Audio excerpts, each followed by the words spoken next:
Ven Espíritu Santo, llena los corazones de tus fieles y enciende en ellos el fuego de tu amor. Envía, Señor, tu Espíritu para darnos nueva vida y renovarás la faz de la tierra. El tema que quiero entregarles en esta escuela es el amor a sí mismo. Tuve el agrado hace algún tiempo de entregarles un tema considerado el centro del mensaje de Jesús, el amor al prójimo. Y en esa ocasión dejé pendiente deliberadamente aquello que Jesús dice: ama al prójimo como a ti mismo. Esta última expresión, como a ti mismo, me pareció como para un tema aparte. Veamos.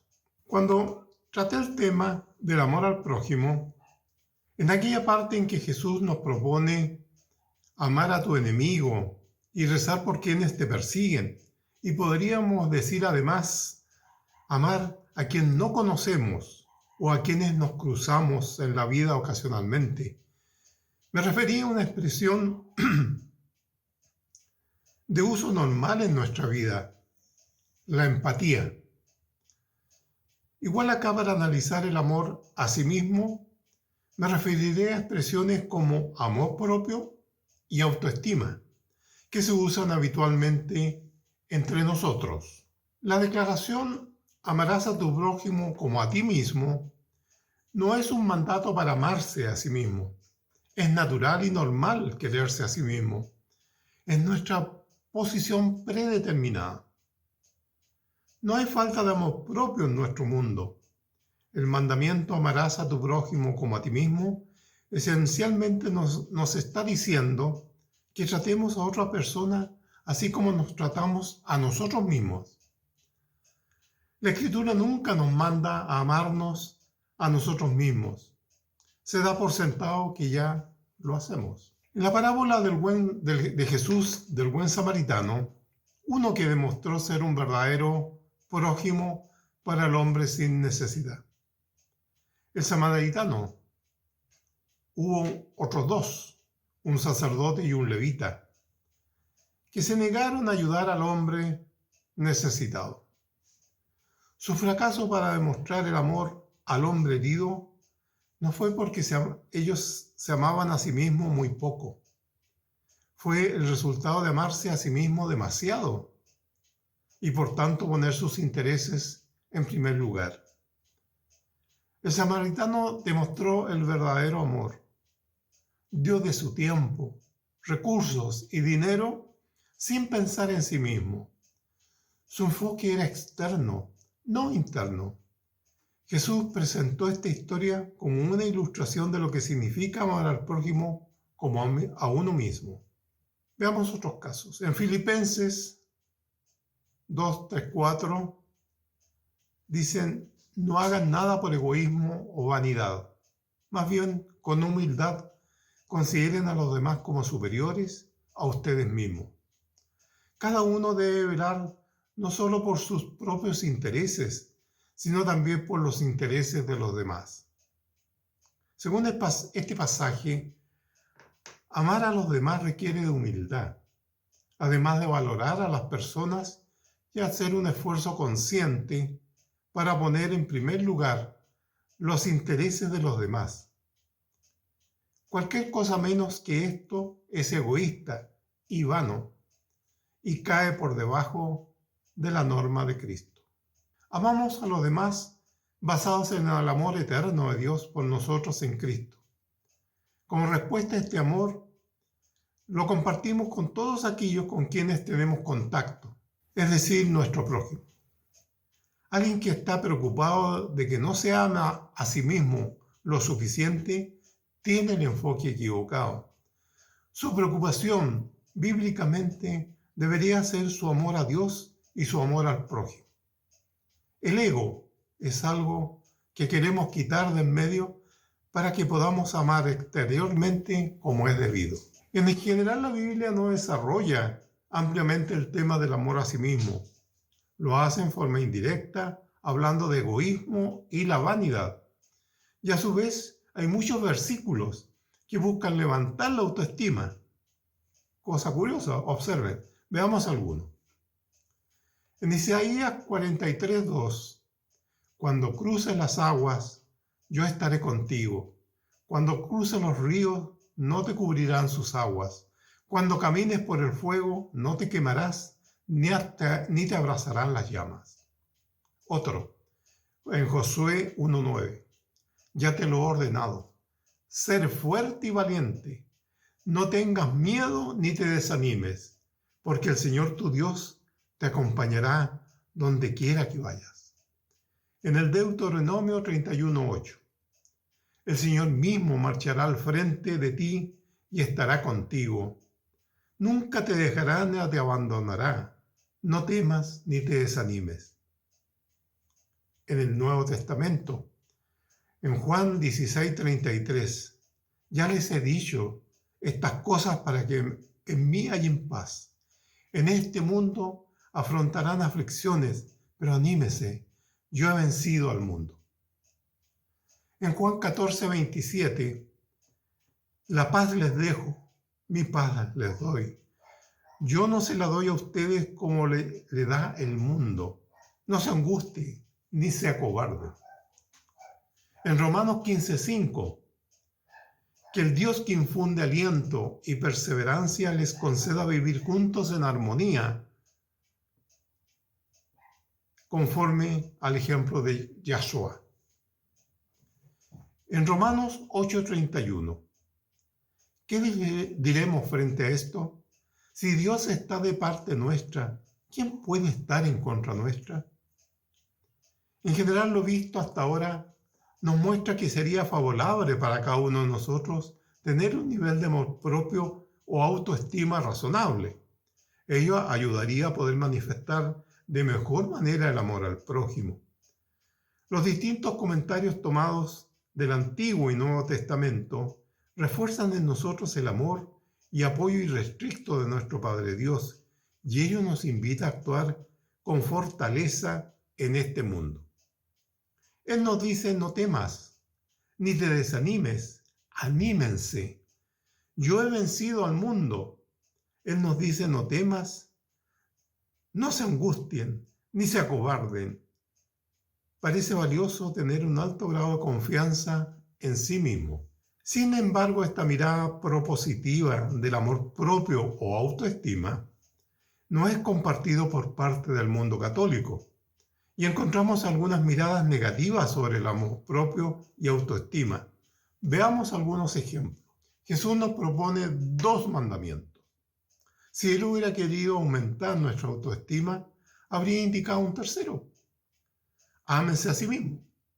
No lo hace. Incluso Él nos dice: no he venido a abolir la ley, sino a perfeccionarla.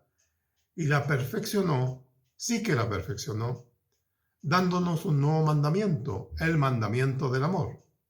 Un nuevo mandamiento os doy, que se amen los unos a los otros como yo los he amado.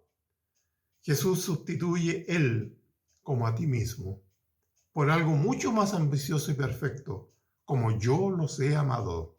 Así nos dice. ¿Y cómo nos amó Jesucristo?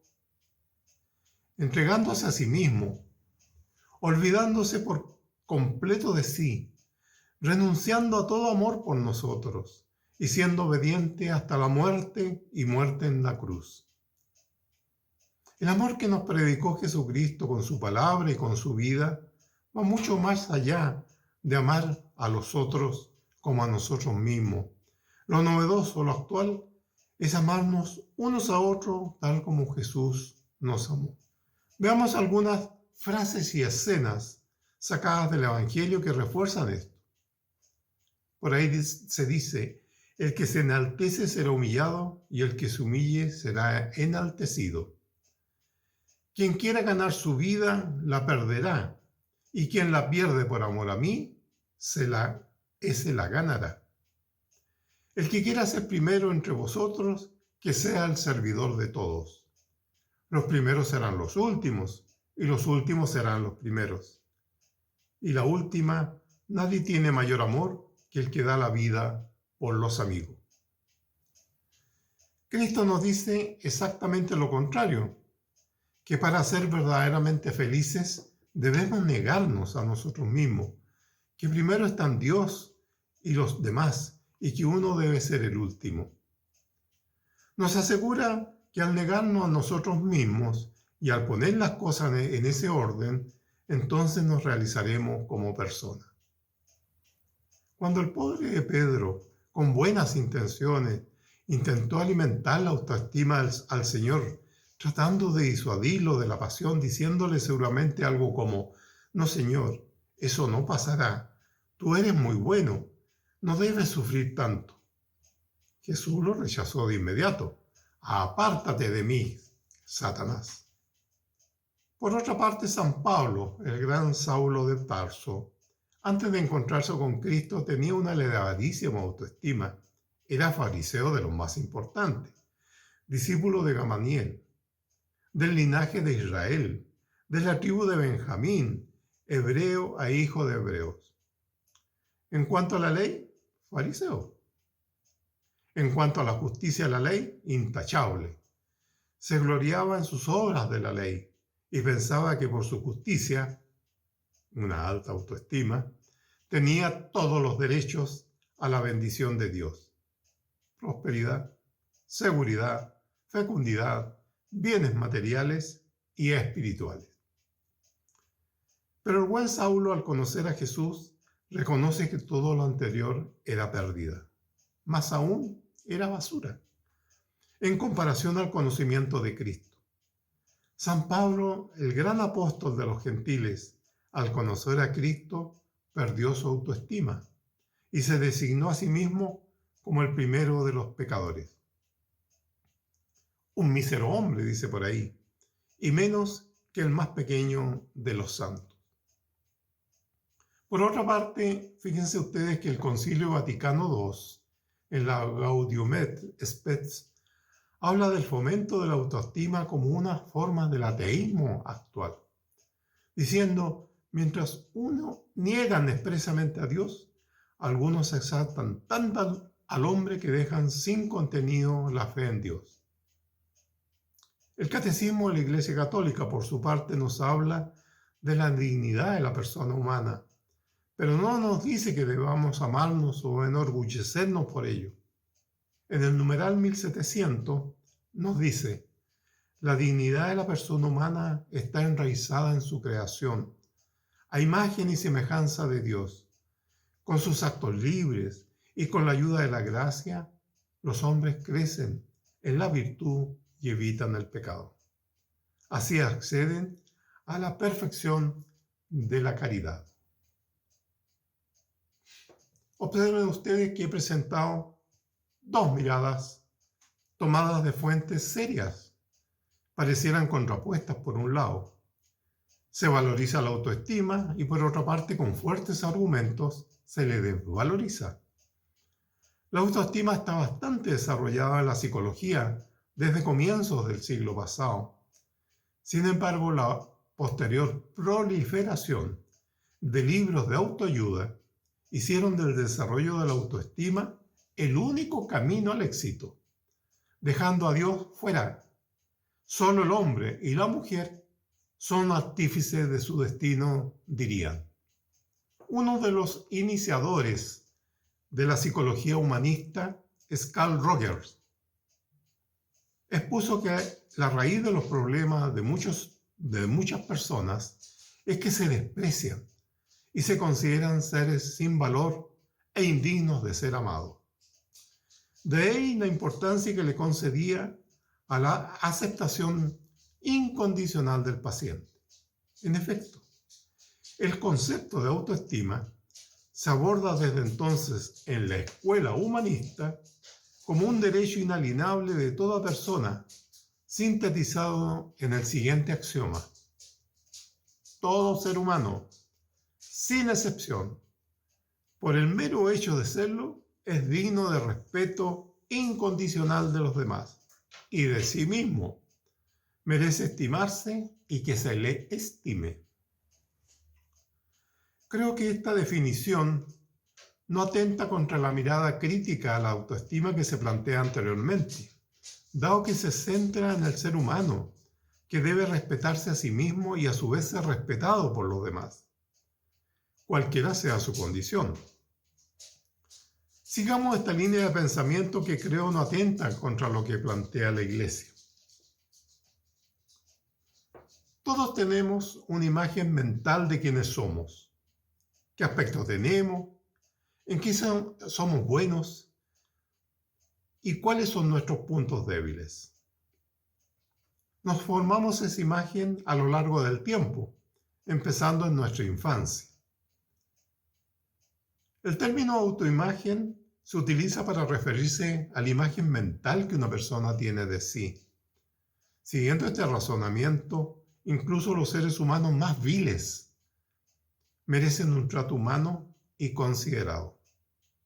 Esta actitud, no obstante, no busca entrar en conflicto con los mecanismos que la sociedad tenga a su disposición para evitar que unos individuos causen daños a otros, sean del tipo que sea.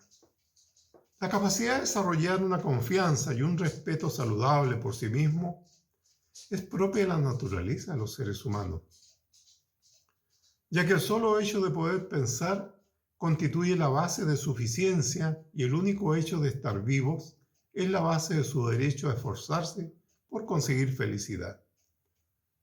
Así pues, el estado natural del ser humano deberá corresponder a una autoestima alta. Sin embargo, la realidad es que existen muchas personas, lo admitan o no, tienen una autoestima inferior al teóricamente natural. Ello se debe a que a lo largo del desarrollo y a lo largo de la vida en sí, las personas tienden a apartarse de la imagen de sí mismo positiva, o bien no acercarse nunca a ellas. Los motivos por los que esto ocurre son diversos y puede encontrarse en la influencia negativa de otras personas, en un autocastigo, observen esto, por haber faltado a los valores propios o a los valores de un grupo social, o en un déficit de comprensión o de compasión por las acciones que uno realiza. Existen grados de autoestima. Tener una autoestima alta equivale a sentirse confiadamente apto para la vida, o usando los términos de la definición inicial, sentirse capaz y valioso o sentirse aceptado como persona. Tener una autoestima baja es cuando la persona no se siente en disposición para la vida, sentirse equivocado como persona.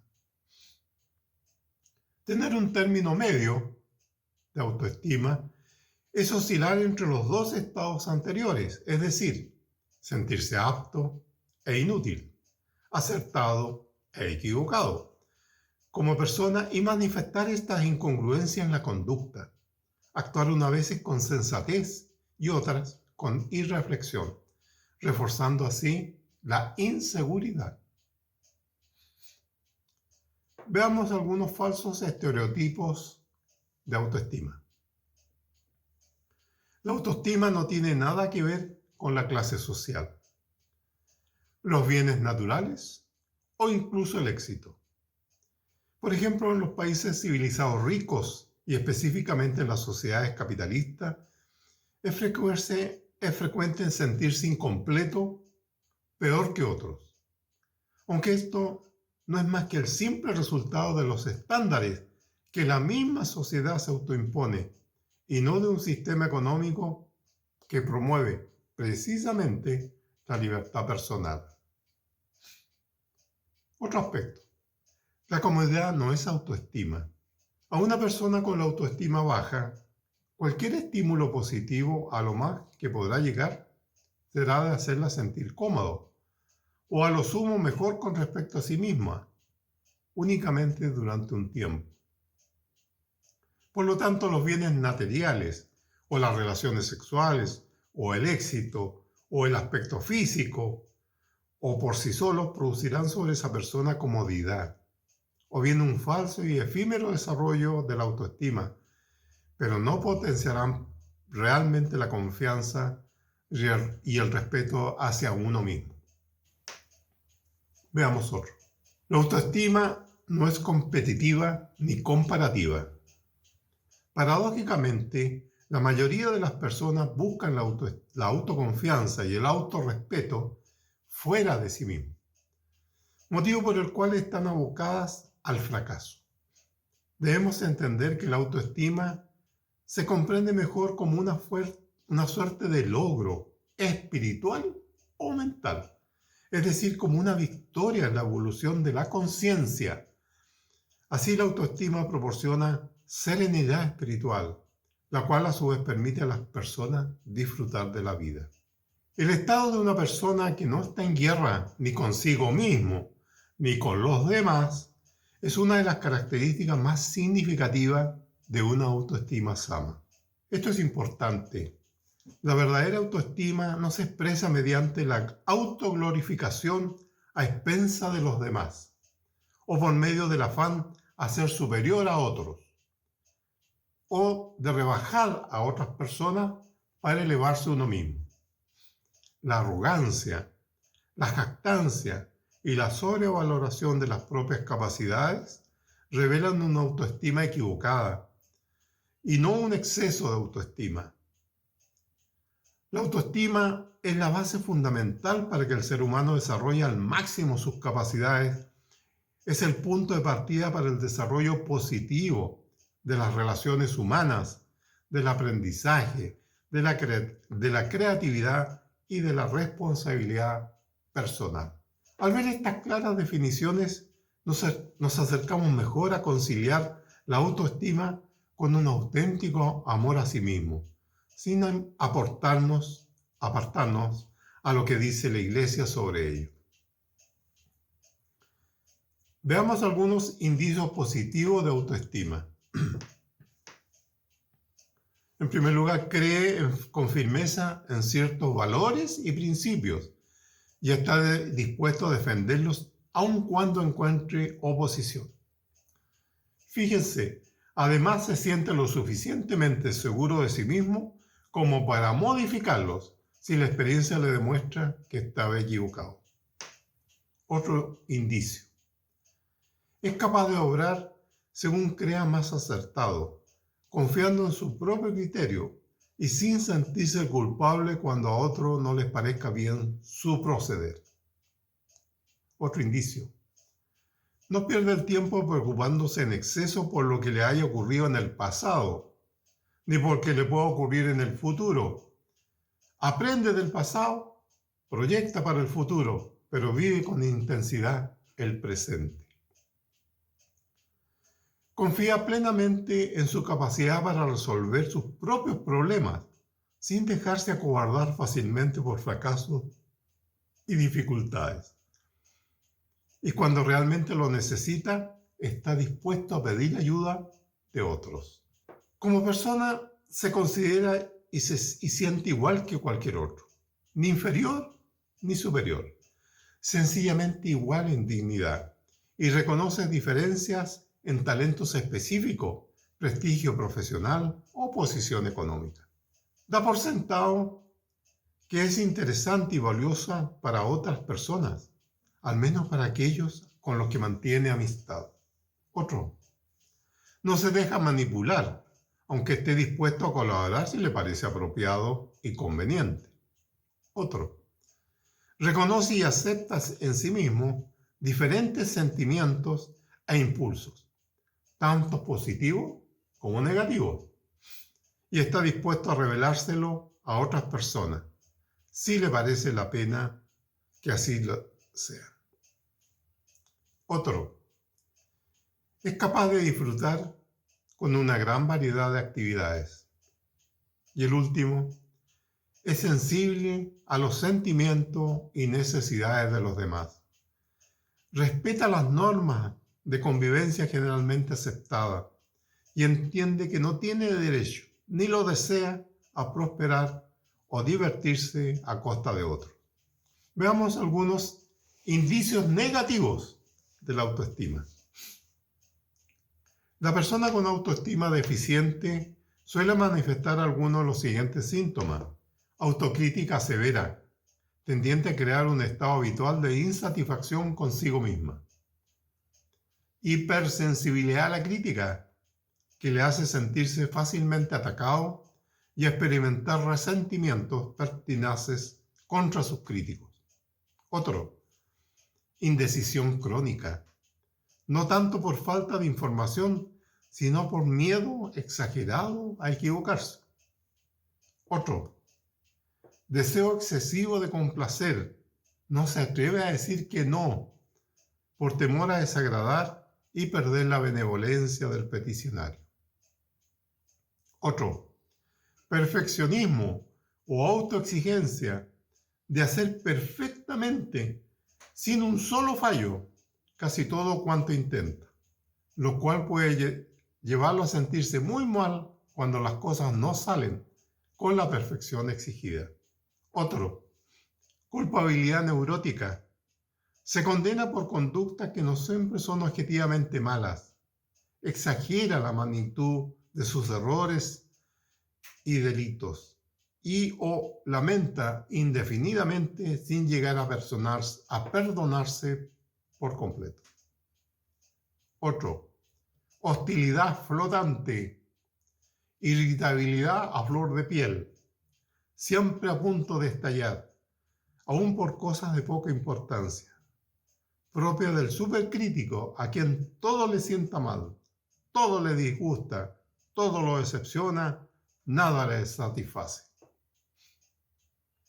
Otro, tendencias defensivas, un negativo generalizado, todo lo ve oscuro, su vida, su futuro y sobre todo su sí mismo.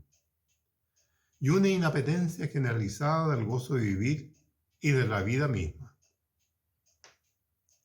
Otro, el último, crítico con los demás. En ocasiones una persona que padece una baja autoestima puede llegar a emplear la crítica hacia otras personas cuando algo sale mal, especialmente cuando se trata de defenderse a uno mismo ante una situación incómoda, con la pretensión de demostrar su inocencia. Incluso puede que la persona que padece autoestima baja no llegue a ser consciente de su comportamiento y que no lo haga con una mala intención. Es curioso cómo esas 4 palabras dichas por Jesús, como a ti mismo, nos ha llevado a varias reflexiones. Crecer como persona parece ser un elemento necesario no solamente para mi felicidad personal, sino para ser mejor persona y por ende ser capaces realmente de amar al prójimo. Habrá que revisar en consecuencia y cuando aparezcan estas motivaciones negativas, busca corregirlas, ya sea en ti o en quienes tienes la responsabilidad de formar y educar.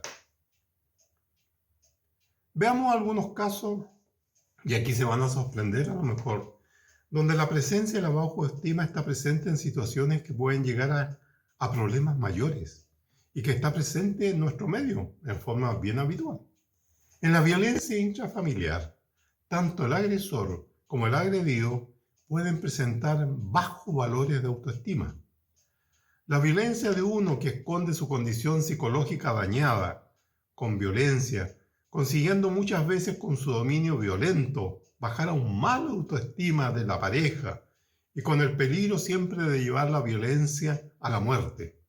Ambos, el agresor y el agredido, van a requerir una profunda terapia para superar el problema. Veamos otra situación que también se presenta en nuestro medio. El bullying escolar, un juego perverso de dominio y sumisión. Aquí el agredido, generalmente de carácter tímido, muy sobreprotegido por su familia, al sufrir bullying, su condición de baja autoestima se verá como una secuela seria a la situación y que puede arrastrarse hasta la edad adulta.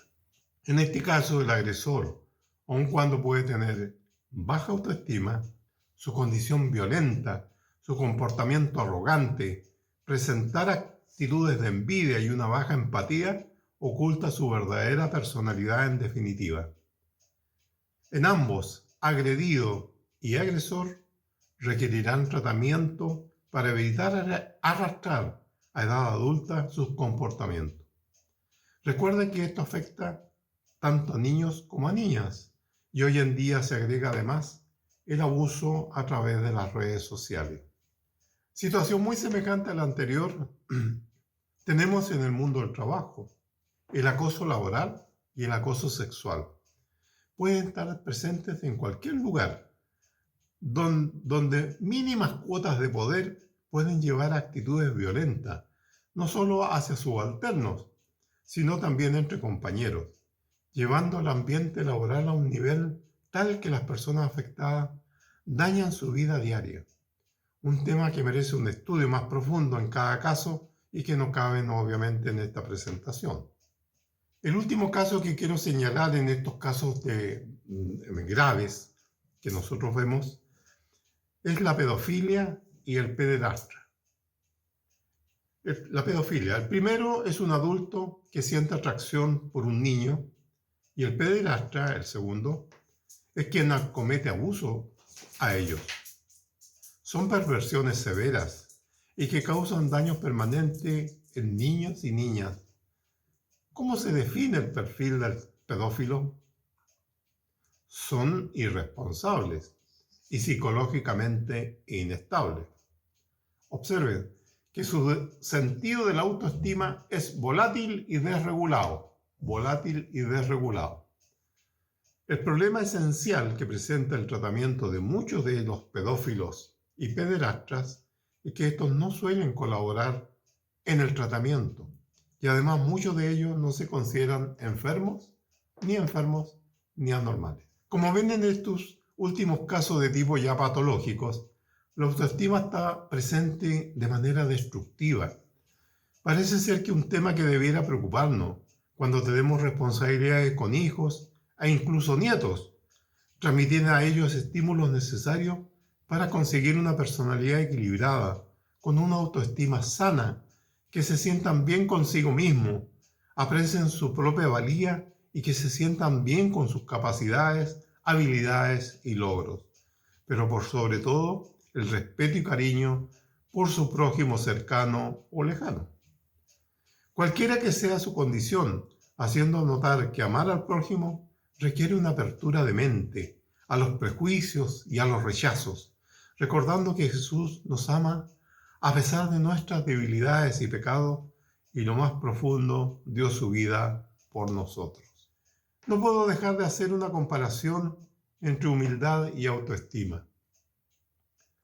La humildad siempre apreciada por la Iglesia, siempre se repite, lo vimos en este mismo tema, va más allá de un estado de ánimo, porque cimenta la conciencia de una dignidad en el ser. Se refiere, por tanto, a una profunda aceptación de mi verdad interior, en lo bueno, en lo malo, en cuanto que orienta el sentido final de nuestra vida. La humildad es un valor contrario a la soberbia, que posee el ser humano en reconocer sus habilidades, cualidades y capacidades, y aprovecharlas para obrar en bien de los demás. Muchas personas piensan que para ser humilde hay que callar y no expresar las características positivas de uno mismo o de las cualidades que poseemos. A veces parece que hablar bien de uno mismo es malo, fuese un delito y estuviera mal visto. Finalmente, debo expresar que la autoestima se ubica en el ámbito de la psicología y por tanto hace referencia a un sentimiento positivo sobre uno mismo. La humildad, por lo que hemos visto, nos debe recordar que la autoestima debe estar siempre ligada a la verdad. De colores, hermano.